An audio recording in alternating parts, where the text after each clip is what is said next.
힘을 고백하게 됩니다. 귀한 찬양 감사합니다. 오늘 우리에게 하나님께서 주시는 말씀은 열왕기상 17장 15절과 16절까지의 말씀입니다. 우리 함께 읽도록 하겠습니다. 그가 가서 엘리야의 말대로 하였더니 그와 엘리야와 그의 식구가 여러 날 먹었으나 여호와께서 엘리야를 통하여 하신 말씀같이 통에 가루가 떨어지지 아니하고 병에 기름이 없어지지 아니하니라. 아멘. 하나님의 말씀입니다. 오늘 귀한 말씀을 전해주실 분은 반석원 목사님이 섬기시던 꿈의 교회 담임이시며 전 CBS 이사장이신 김학중 목사님이십니다. 목사님을 통해 주시는 하나님의 말씀을 귀 기울여 듣도록 하겠습니다. 나오실 때 박수로 환영해 주시기 바랍니다.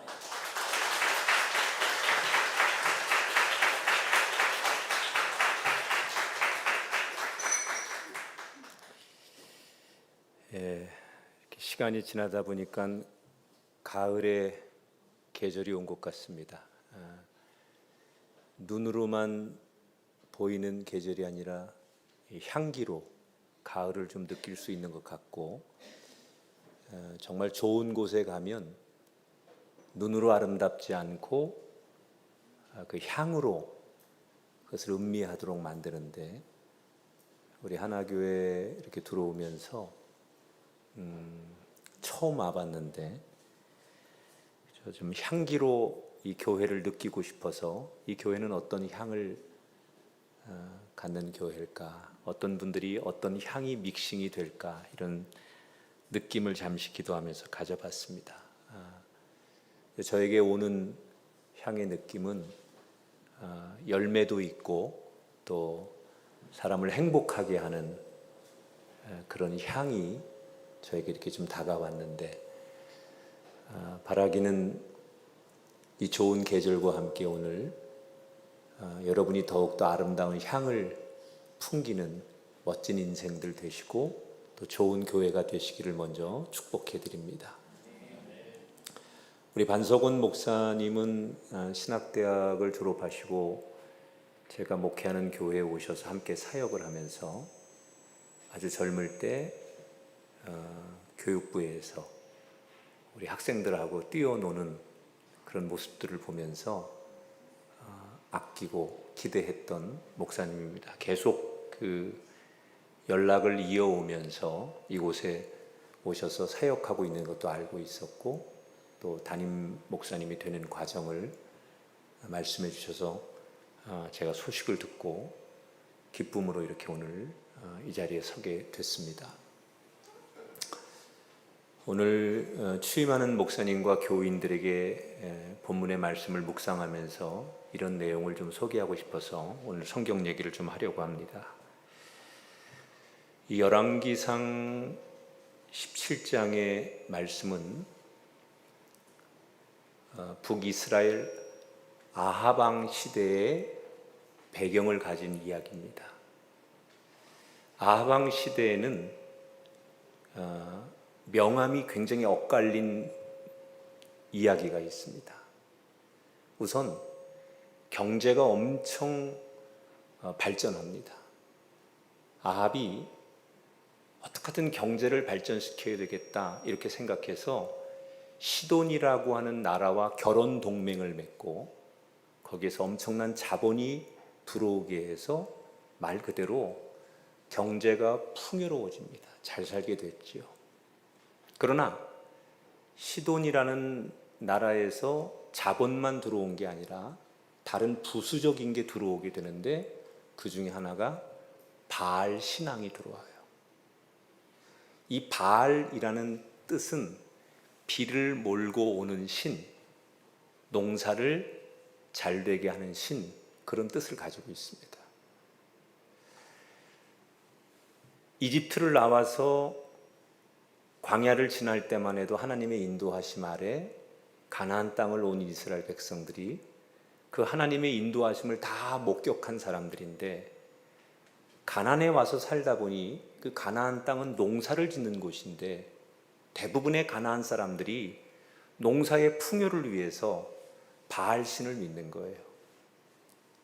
그래서 하나님의 은혜를 경험한 이스라엘 백성들도 그러면 안 되는데, 한 명, 두 명 현실적으로 바알이 주는 풍요를 따라 종교적으로 바알신을 믿는 사람들이 많아졌어요. 어느덧 하는 사이에 대부분의 이스라엘 백성들이 바알신을 믿는 사람이 더 많아지고, 하나님을 믿는 사람들은 나중에 보니 소수밖에 남지 않은 그 가나안 땅에 하나님을 믿는 사람들은 요즘 말로 말하면 비주류로 전락하는 거예요. 하나님께서 보실 때 이 어처구니 없는 일을 보시면서 그냥 내버려 둘 수가 없어서 이 문제를 해결하기 위해서 한 사람을 역사 속에 등장시킵니다. 그가 바로 엘리야입니다. 엘리야가 하나님의 부름을 받고 어느 날 아합 왕에게 나가서 이렇게 선언을 합니다. 앞으로 하나님께서 허락하실 때까지 이 땅에 이슬방울 한 방울도 내리지 않을 것입니다. 그 엘리야의 충격적인 선언과 함께 정말 비가 멈추고 가뭄은 그 이후로 3년 반이나 지속이 됩니다. 생각해 보십시오. 비가 오지 않으니 농사를 기반으로 살아야 하는 가나안 땅의 경제는 초토화됩니다. 여기저기 아우성을 치고 난리가 났습니다. 사실 지금 이렇게 된 근본적인 이유는 우상을 섬기고 바알을 섬긴 가나안 사람들의 책임이에요.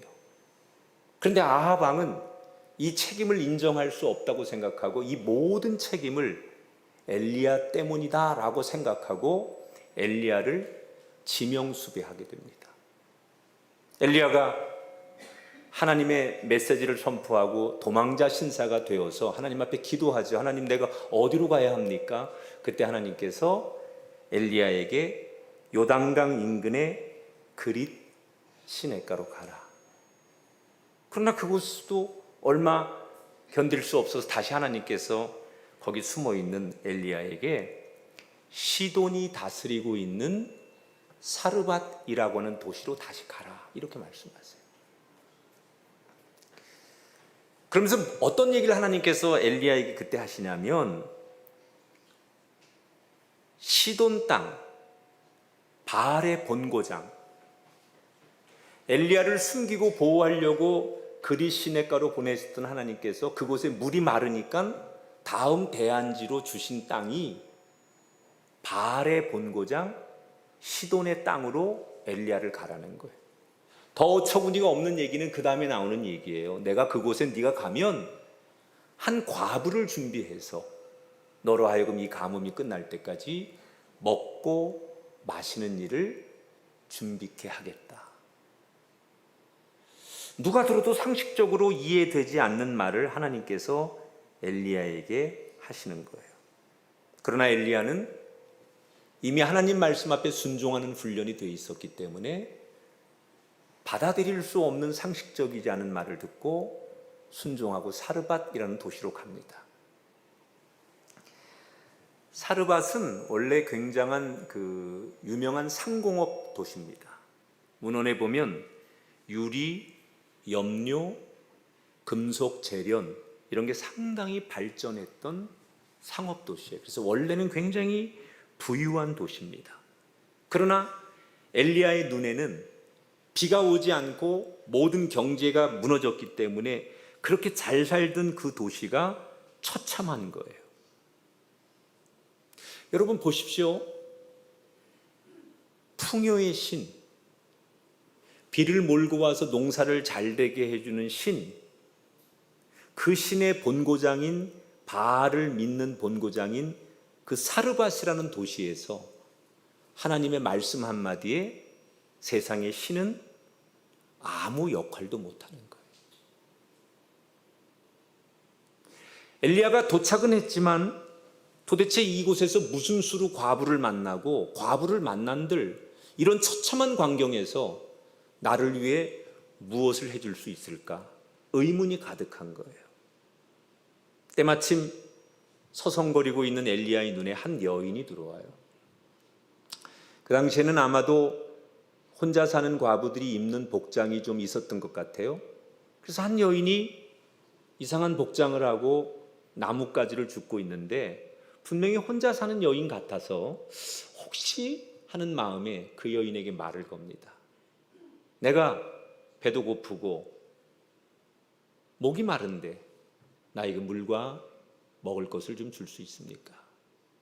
이때 이 여인이 자기에게 도움을 요청하는 엘리야에게 기가 막힌 이야기를 하는 거예요. 내 처지가 누구를 도울 수 있는 처지가 못 됩니다. 나 너무 비참하게 살다가 아들 하나 있는데 이제 마지막 밀가루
자기를 머물게 하는 사람이 있고, 어떤 사람은 지금을 살고 있으면서도 과거의 부끄러운 모습에 자신을 묶어놓는 사람이 있어요. 왜 인간은 그럴까요? 인간이라고 하는 게 과거의 환경이나 발자취가 지금의 나를 만든다고 생각하는 거예요. 그 과거 때문에 지금 내가 행복하기도 하고, 그 과거 때문에 지금 내가 불행하다고 생각하는 게 사람들이. 그래서 자꾸 사람이 안 되는 줄 알지만 과거에 자신을 메어놓는 거죠. 여러분, 그 과거라고 하는 시간이 내게 영향을 주는 건 맞아요. 과거에 내가 이렇게 살았기 때문에 지금 내 삶에 어떤 긍정적이든 부정적이든 영향을 주는 건 맞지요. 그러나 엄밀히 말하면 과거는 이미 지나간 거예요. 과거라고 하는 사건은 이미 나를 떠나간 거예요. 그리스도인에게 정말 중요한 것은, 하나님의 시선에게 정말 중요한 것은 지금이라는 거예요.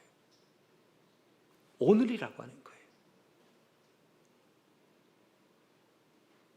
얼마 전 제가 기사를 접했는데, 올해 76살 되신 황양순이라고 하는 할머니가 계세요. 이분은 어릴 때 가정 형편 때문에 학교를 다니지 못해서 한글을 모르시고 사신 분이에요. 70살이 된 어느 날, 내가 과거에 너무 불행하고 어려워서 학교를 다니지 못하고 글도 모른 채 평생을 살았는데, 70세가 된 어느 날 지금이라도 글을 배우고 싶다, 이런 생각이 들더래요. 생각은 누구나 할 수 있죠. 그런데 이 할머니는 용기를 냅니다. 그래서 평생 학습관 문을 두드려서 70살에 가방을 메고 학생이 되었어요. 70살 할머니가 새로운 글을 배운다는 게 쉬운 일은 아니었을 거예요. 그러나 남들보다 늦지만 할머니는 지금이 중요하니까, 지금 아니면 안 될 것 같아서 뚜벅뚜벅 글을 배워요. 그런데 그렇게 세월이 지나 올해 9월에 이 한글 전국대회에서 이 할머니는 유네스코에서 주는 한국위원회 사무총장상을 거머쥐게 됩니다. 무슨 얘기를 하면 좀 반응을 좀 보여주고 그러실래요?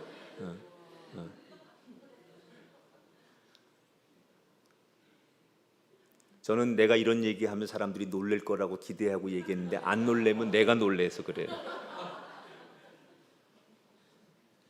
이 할머니가 과거에 글을 몰랐다는 건 중요하지 않아요. 과거에 형편이 어려워서 학교를 다니지 못했다는 것도 별로 중요하지 않아요.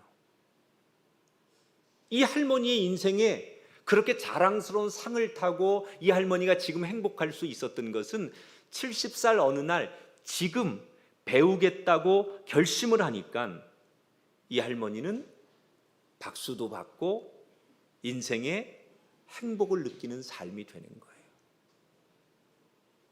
과거는 중요하지 않습니다. 지금 여러분이 선택하시는 거예요. 오늘 세 번째 3대 담임 목사님 반석원 목사님이 취임을 하십니다.